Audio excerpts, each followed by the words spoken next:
Hello दोस्तों, तो हम रियल नंबर्स की पढ़ाई कर रहे थे। पार्ट 1 रियल नंबर्स हमारा कंप्लीट हो गया था। पार्ट 1 में हमने बेसिक ही पढ़ाई की थी। थोड़ा उसमें हमने नंबर्स के बारे में पढ़ा था। इवन नंबर्स क्या होते हैं, ऑड नंबर्स क्या होते हैं, प्राइम नंबर क्या होता है, कंपोजिट नंबर क्या होता है,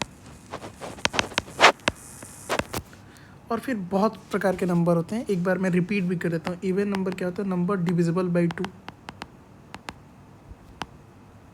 एग्जाम्पल 2, 4, 6, 8, 10 जो भी है। Odd number which are not divisible by, मैं डिविजिबल को डिव लिखता हूँ, not divisible by 2। Example 3, 5, 7, 9। Prime number क्या होता है, a number which has only two factors. इसमें क्या होता है, फैक्टर्स में क्या होगा, 1 and the number itself. Example 3, 5, 7, 11, 13, फिर जाते जाते हैं। याद रखिएगा, 1 is not a prime number. और कंपोजिट नंबर क्या होते हैं, a number which has more than two factors. और फैक्टर्स क्या होते हैं, factors are those number which when divide another number remainder is 0। Example 4 is a composite number, क्योंकि 4 के फैक्टर्स 1, 2, 4। जब 4 2 से डिवाइड होगा, 2 2 जा 4, remainder is 0। It's not infinite. ठीक है, ये ठीक है। अभी और बहुत सारे नंबर होते हैं, ट्विन प्राइम, को प्राइम, ये सब भी अभी ज़रूरत नहीं है। फिर हमने पढ़ा था रैशनल नंबर क्या होता है। रैशनल नंबर ऐसा नंबर जो पी बाई क्यू के फॉर्म में हो। जनरल पी बाई क्यू मतलब क्या, फ्रैक्शन के फॉर्म में हो। Fraction consist of numerator and denominator. इसलिए तो बोलते हैं a number in the form of p by q but where q is not equal to 0। अगर एक क्यू अगर 0 हो जाएगा तो आप क्लास 11th में पढ़ोगे कैलकुलस, वहाँ आप पढ़ोगे एनीथिंग बाई 0। जैसे वो इनफाइनाइट फॉर्म बाई 0 एक इनफाइनाइट इनडिटर्मिनेंट फॉर्म हो जाता है, इनडिटर्मिनेंट फॉर्म। ठीक है, तो anything by 0, 1 by 0 is infinite. So infinite उसकी वैल्यू इनफाइनाइट हो जाती है। इसीलिए जैसे रेशनल नंबर के एग्जांपल में 5/2, 4/9, -3/4, 4/-3 भी हो सकता है, क्योंकि इसको -4/3 लिख सकते हैं। ठीक है, ये तो हमारा। और सिंपल सा डेफिनेशन क्या था, इरेशनल नंबर में क्या क्या आ जाएंगे, √3, √2, √5, √7। मतलब जो एक परफेक्ट स्क्वायर रूट ना दे। ठीक है, जैसे √4 का वैल्यू 2 होता है, 2 इज, तो √4 एक रैशनल नंबर होगा। √9 की वैल्यू क्या हो जाएगी, 3, तो 3 क्या होगा, रैशनल नंबर होगा। ठीक है, ये सारा पार्ट हमने डिस्कस किया था। इसीलिए हमने कहा था कि रियल नंबर को हम सिंपली क्या लिख सकते हैं, real number is nothing but rational union irrational. ठीक है, सारा कलेक्शन हो गया, ये हमारा रियल नंबर हो गया। और हम आगे क्या बात किए थे, हमने बात किया था यूक्लिड्स डिवीज़न लेमा का। अभी थोड़ा सा कोई भी लेक्चर स्टार्ट करने से पहले एक ओवरव्यू बहुत ज़रूरी होता है, क्योंकि हो सकता है कि आप टच में ना हो या फिर कोई भूल जाता है। So revision is the key to success.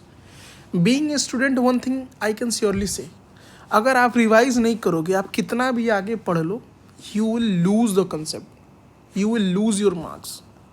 क्योंकि एकेडमिक्स के लिए रिवीजन बहुत ज़रूरी होता है किसी भी एग्ज़ाम में। इसीलिए तो practice makes a man perfect बोला गया है। इसलिए आप हमेशा अपने लेवल पे भी रिवाइज करते रहो, टीचर्स भी रिवाइज कराते रहते हैं, टेस्ट वगैरह देते रहना चाहिए। ठीक है, यूक्लिड डिवीजन लेमा में क्या होता है कि कोई भी एक ए आर्बिट्रेरी नंबर है। ठीक है, एंड ए को डिवाइड किया गया है बी से, तो क्यू उसका कोसेंट होगा और आर उसका रिमाइंडर होगा। तो हमने बचपन में एक फॉर्मूला पढ़ा था कि dividend equal to divisor into quotient plus remainder. ठीक है। सिमिलरली इसी पैटर्न का इसी बेसिस पे डिवीजन भी ही होता है ना। ए को हम डिवाइड कर रहे हैं बी से, क्यू हमारा कोसेंट है प्लस आर, ये हमारा यूक्लिड डिवीजन लेमा है। लेकिन यहाँ क्या होता है, एक स्टेटमेंट एक और ऐड हो जाता है कि जो आर की वैल्यू है वो 0 से स्टार्ट हो जाएगी, equal to 0 but less than, किससे डिवाइड कर रहे हैं, बी से, तो b-1 तक जाएगी। इसको एग्जाम्पल से समझते हैं। A number n equal to 12 when dividing it by 5, b हम मानते हैं 5, n आप कंफ्यूज हो गए, इसको a कर देता हूँ, ठीक है। तो अब डिवीजन को परफॉर्म करते हैं। 12 when divided by 5, 2 will be the quotient, 2 remainder. तो हम 12 को 5 इंटू 2 प्लस 2 लिख सकते हैं। अब हम नंबर को इंक्रीज करते हैं, 13 करते हैं। सेम डिवीज़न परफॉर्म करो, हमारा रिमाइंडर बढ़ गया। अगर 14 होगा तो रिमाइंडर हमारा 4, 15 होगा नंबर तो रिमाइंडर हमारा हो जाएगा 0।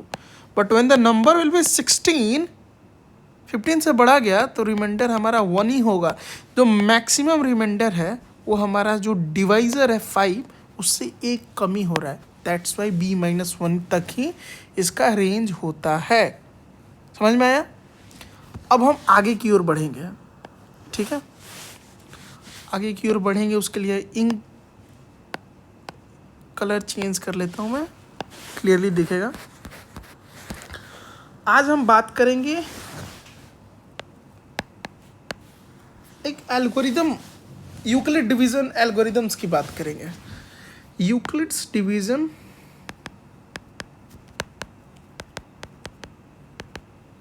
एल्गोरिदम की बात करेंगे। यूक्लिड्स डिवीजन एल्गोरिदम का मेन पर्पस क्या होता है, एचसीएफ कंप्यूट करने के लिए। कंप्यूट का मीनिंग बता देता हूँ, कैलकुलेट, ठीक है। और अपने को समझना है एचसीएफ क्या होता है, एल्गोरिदम क्या होता है। तो पहले एल्गोरिदम का मीनिंग समझा देता हूँ। एल्गोरिदम तो वैसे ही कंप्यूटर साइंस से रिलेटेड है। जो भी हम सॉफ्टवेयर लिखते हैं, एक उसका ढांचा तैयार करते हैं, structure, step by step sequence तैयार करते हैं, उसको एल्गोरिदम बोलते हैं। लेकिन अगर हम डेफिनेशन की तरफ बात करें तो एक algorithm is a series of well defined steps. जैसे अगर आपको दो नंबर को ऐड करना है, suppose E and F R 2 numbers, आप सबसे पहले क्या करोगे, ई को कोई नंबर लोगे, फिर एफ कोई नंबर ले लोगे आप, फिर आप क्या करोगे, ई प्लस एफ करोगे। नहीं, this is step by step process, इसी को एल्गोरिदम बोलते हैं, ठीक है। मान लो हमें क्लास 10th का पेपर देना है, इसके लिए क्या होता होगा, पहले क्लास 9th में रजिस्ट्रेशन होता है, फिर अपन 10th में आते हैं, 10th की क्लास करते हैं, 10th की कोचिंग करते हैं, सिलेबस कंप्लीट करते हैं, हाफ ईयरली एग्जामिनेशन देते हैं, पीरियोडिक टेस्ट देते हैं, मॉक टेस्ट देते हैं, फिर हमारा एडमिट कार्ड आता है, फिर फाइनल बोर्ड का पेपर आता है, फिर रिजल्ट आता है, और यहाँ पे हमें परसेंटेज मिलता है। ये स्टेप बाय स्टेप प्रोसेस हो गया। तो अगर जब कंप्यूटर में रिजल्ट तैयार होता तो ये सब भी सेम, एक आप लोग के लिए लेवल का एग्जांपल है, इसलिए मैंने इसी को स्टेप बाय स्टेप प्रोसेस बोलेंगे। This is not the algorithm, this is a step by step process. इसका जो पार्टीशनिंग है स्टेप बाय स्टेप प्रोसेस का, वो कैसे हुआ वो मैं बताया, ठीक है। तो इसी को बोलते हैं यूक्लिड्स डिवीजन एल्गोरिदम, इसी से निकला है step by step process which is use to compute the HCF of 2 नंबर। अब एचसीएफ क्या होता है भाई, एचसीएफ का मतलब होता है highest common factors, highest common factor बोलो, नॉट फैक्टर्स। अब हाईएस्ट कॉमन फैक्टर क्या होता है, सर फैक्टर तो हमें पता है भैया, आपने फैक्टर के बारे में बताया कि factor is that number which when divides another number remainder is 0। जैसे 5 के फैक्टर्स 1 और 5 होंगे। 18 के फैक्टर्स क्या क्या होंगे भाई, 18 के फैक्टर्स 1 होंगे, 2 होंगे, 3 होंगे, 6 होंगे, 9 होंगे एंड 18 होंगे। तो भाई 18 के पास तो 6 फैक्टर्स हैं। लेकिन 5 और 18 का अगर हम एचसीएफ निकाल लें तो इन दोनों के बीच में क्या कॉमन है? सर 1 ही कॉमन है। The only common factor between 5 and 18 is nothing but the 1। इसीलिए HCF ऑफ 5 एंड 18 क्या हो जाएगा? 1 हो जाएगा। ये तो सिंपल मेथड है, हमने फैक्टर्स लिखा और हम देख के पहचान पाए। HCF कंप्यूट करने के 2-3 मेथड होते हैं। पहला होता है सक्सेसिव डिवीज़न मेथड, जो हम यूक्लिड डिवीज़न लेमा है उस पर बेस्ड है सक्सेसिव डिवीज़न मेथड। हम क्या करते हैं कि अगर 2 नंबर A एंड B दिया है तो जो बड़ा नंबर होता है, mark my words, the greater number, if A is the greater number than B, if A is greater than B, if A is the greater number out of A and B, A will be the dividend and B will be the divisor. If B is greater than A, then B will be the dividend and A will be the divisor. क्योंकि हमें पता है smaller number cannot divide the larger number. I'm sorry, larger number cannot divide this smaller number. अगर आप 2 को 5 से divide करने जाओगे तो क्या है, अब तो ये टेक्निकली हो सकता है 0.4, ये मैथमेटिक्स में हो सकता है, बट एग्जैक्ट डिवीजन तो नहीं है ना भाई। सिमिलरली लेकिन अगर 2 को 5 से डिवाइड करो तो 2 2 जा 4, 1 is the remainder, 5 is equal to 2 into 2 plus 1। ये समझ में आ गया। दूसरा मेथड है प्राइम फैक्टराइजेशन मेथड का। दूसरा मेथड क्या है? Prime factorization method. इसमें हम क्या करते हैं, किसी भी नंबर को उसके प्राइम फैक्टर्स के में ब्रेक डाउन करते हैं। जैसे इफ 18 इज देयर, 18 को ऐसे लिखेंगे 2 9 जा 18, 3 3 जा 9, तो 18 विल बी 2 इंटू 3 इंटू 3। यहाँ पे जितने भी नंबर होंगे वो सब प्राइम नंबर्स होंगे, इसीलिए तो उसको प्राइम फैक्टर्स बोलते हैं। एक तो क्या प्राइम फैक्टर्स का मतलब, एक तो नंबर ये प्राइम नंबर होंगे and this are the number which are the factors of the given number, ठीक है। और 5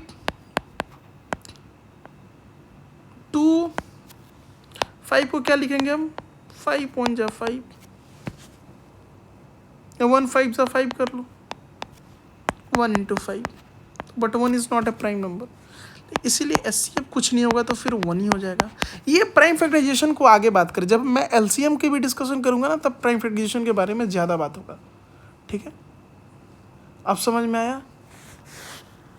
तो एक बार फिर से रिपीट कर लूँ, यूक्लिड डिवीज़न एल्गोरिदम में क्या होता है कि 2 numbers A and B are given, the greater number will be dividend, the smaller number will be the divisor, Q will be the quotient, R will be the remainder। ऐसा algorithm Euclid division lemma में होता था। इसमें क्या होता था, एक example से समझो भाई। एग्जाम्पल है 27 एंड 15, ठीक है। इन दोनों में बड़ा कौन है? 27 है। 27 को हम डिवाइड करते हैं 15 से, 15 1 जा 15, LCM रिमाइंडर 12। अब मैं क्या करूँगा, नाउ सक्सेसिव डिवीजन मेथड इसी को बोलते हैं। This 15 will be divided by 12. 12 1 जा 12, 3। अब this 12 will be divided by 12।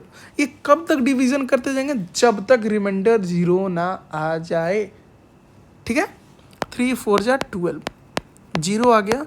It means जो नंबर जब डिवाइड करने पे 0 आ जाए, that divisor will be the HCF। तो HCF इक्वल टू 3। समझ में आया?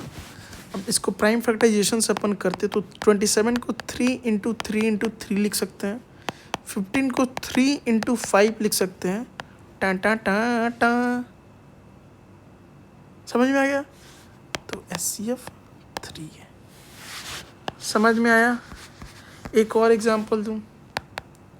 Example HCF for number 105 and 18, ठीक है।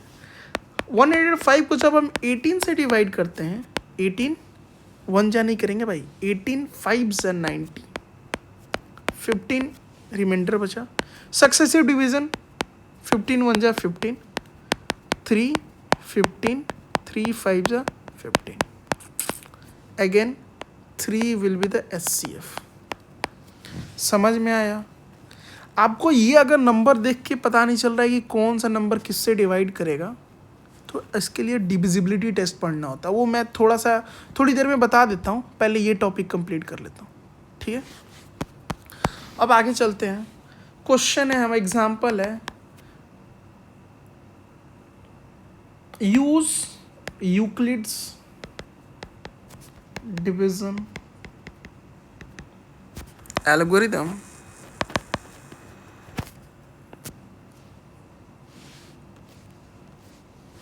to compute SCF of 272 and 1032। एक एग्जाम्पल है, बुक का ही एग्जाम्पल है। हम क्या करेंगे सबसे पहले, और step by step Euclid division lemma के फॉर्म में लिखना भी है अपने को। 1032 को डिवाइड करेंगे 272। अब भाई कैसे डिवाइड करेंगे, तो वो 4 टाइम्स में हो जाएगा। 4 2 ज़ा 8, 4 7 ज़ा 28, 2 4 2 ज़ा 8 एंड 2 10। ये तो बड़ा हो गया, हमने गलती किया है। हम क्या करेंगे, इसको घटाएंगे, इसको हम क्या करेंगे 3 से डिवाइड करेंगे। 3 2 ज़ा 6, 3 7 ज़ा 21, 1 2 3 2 ज़ा 6 2 8, ठीक है। मैं जल्दी जल्दी करता हूँ अब, क्योंकि जितना स्लो करूँगा वीडियो लंबा होता जाएगा। 12 पे 6 गया, 6 2 में से 1 गया 1, 10 में से 8 गया 2। 216 को हम 272 से डिवाइड करेंगे, एक बार में चला गया 216, 56 हो जाएगा 56। 216 करेंगे 3 बार में, इसको हम 3 बार में कर सकते हैं। 3 6 18, 3 5 15, 1 16, 16 में से 8 गया 8 है, 20 में से 48। अब इसको 56 से कर रहा हूँ, 48 से कम 48, 8 8 48, 8 6 48, रिमाइंडर 0। SCF हमारा फाइनली 8 आ गया, ठीक है। लेकिन इसको स्टेप बाय स्टेप लिखेंगे।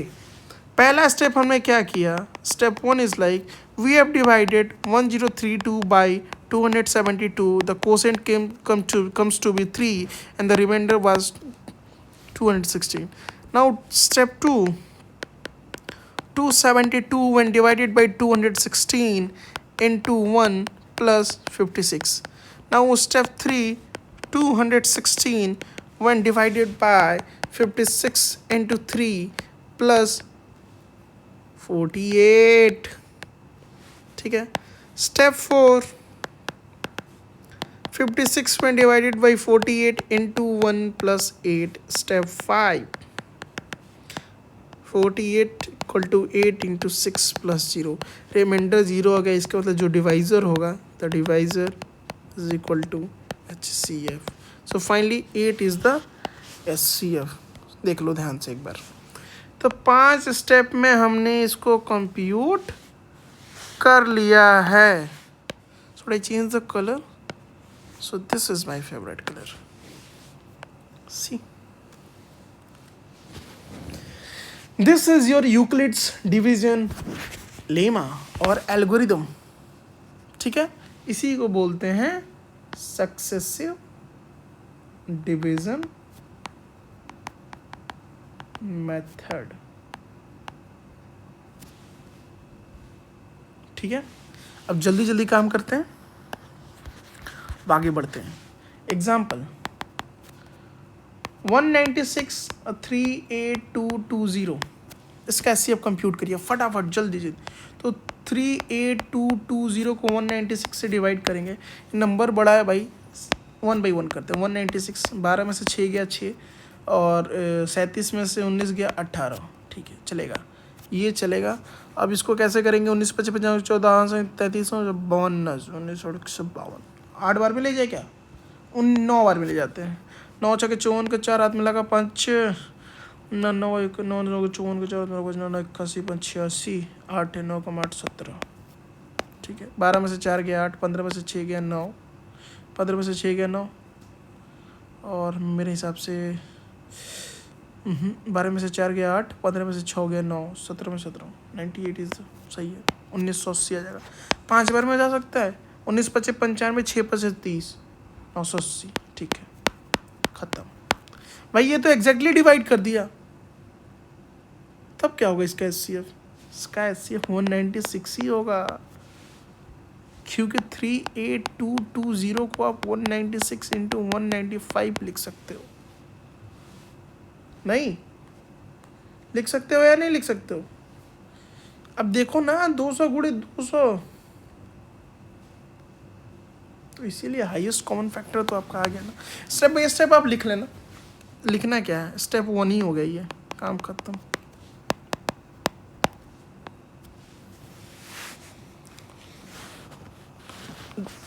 आगे क्वेश्चन बढ़ते हैं।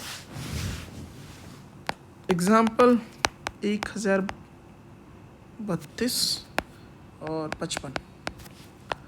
पता नहीं 1032 को डिवाइड करते हैं 55 से, तो 13 में से 5 गया 8, 9 में से 5 गया 4, और 7 बार में करते हैं। 7 5 35, 7 5 35 के 5 हाथ में लगा 3, 35 38, 12 में से 5 गया 7, 47 में से 38 गया 9। ठीक है, अब हम डिवाइड करेंगे।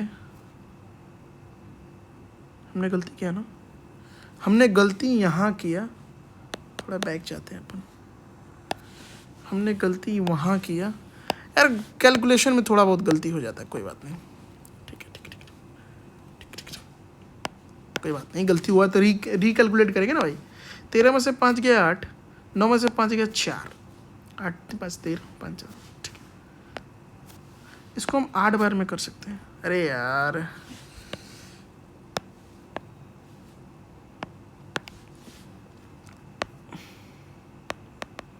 इसको हम 8 बार में कर सकते हैं। 50 है 400, 50 है 400, 8 5 40, 8 पे 40 है 44, इसको 42 हो गया। अब 42 को डिवाइड करो 55 से, 42 से कम 42, 13। ठीक है, 13 3 39, 3 को डिवाइड करते हो 3 चौका 12, 1। भाई इसमें SCF आया 1। स्टेप लिख लोगे ना, स्टेप तो आप सब लोग लिख लोगे। स्टेप लिख दूं क्या? इसका लिख देता हूँ बस। Step 1,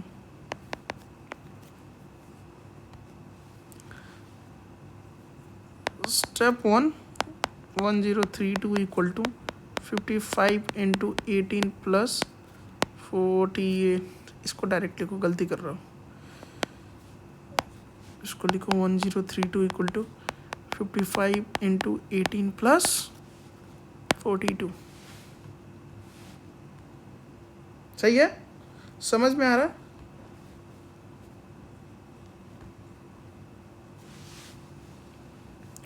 and then 55 equal to 42 into 1 plus 13, 42 equal to 13 into 3 plus 3, 13 equal to 3 into 1 plus 1, 3 equals to 1 into 3 plus 0. So SCF is 1. ठीक है, ऐसे बहुत से एग्जाम्पल हैं, आप सब डू सम प्रैक्टिस। अगर कोई थियरी क्या बोलते हैं उसको, वाइवा में पूछ ले what do you mean by Euclid division lemma, तो आप क्या कहोगे? On dividing A number a by b, let q be the quotient and r be the remainder such that a equal to bq plus r, जहाँ पे r की value will start from the 0, it will go b minus 1 तक। ठीक है, and the question is says that a number when divided by 61, it means the divisor is 61, gives quotient as 27 and the remainder as 32. Find the number. My dear friends, we know that a equal to bq plus r. Similarly, अगर number a है, let the number be n. 61 into 27 plus 32 क्या number होगा? 27 से कम 27 का 7 हाथ में लगा 2, 27 छके 20 छके 120, 7 छके 142, 162 प्लस 2 164 प्लस 32 है भाई। देख लीजिएगा, लो कैलकुलेशन मिस्टेक मैं भी कर सकता हूँ। ठीक है, सही है, इस केस में बच गया भाई, thank you. 1679 is your number and it is matching the answer. ठीक है, आगे बढ़ जाए। अब उल्टा क्वेश्चन समझ लो, by what number should 1365 be divided to get 31 as quotient and 32 as remainder। भाई साहब तगड़ा क्वेश्चन है। अरे कुछ नहीं है भाई, by what number should 1365 is there, dividend is given, when the dividend is given 1365, it is 31 as quotient is given 31 and remainder is given 32। पूछ क्या रहा है भाई, डिवाइजर पूछ रहा है। जैसे अपन जब प्रैक्टिस करते हैं ना, जब सेल्फ प्रैक्टिस करते हैं तो बहुत कम टाइम लगेगा। इसमें करना क्या है, 1365 equal to, let the number be x into 31 plus 32, 1365 minus 32 equal to x into 31। 5 में से 2 गया 3, 6 में से 3 गया 3, 13 से 33 बाई के 31 x। अब your x will be like 1333 by 31, 1333, 43 times, 43 is the answer। ठीक है, and I'm giving some homework questions for you to practice। ऐसे अब निकालना है आपको for the number 405 2520, second 504 1188, third is like 960 1575, fourth one like 105 5420, fifth one is like 1835, sixth one is 38 4293, 7 is like 81 526, 8 one is like 37 4235। These 8 question you have to try by your own। ठीक है, ज़्यादा दिक्कत होगी मैं next class में कराऊंगा, but try to solve by your own. ठीक है, मिलते हैं नेक्स्ट क्लास में। ठीक है, okay bye, thank you all.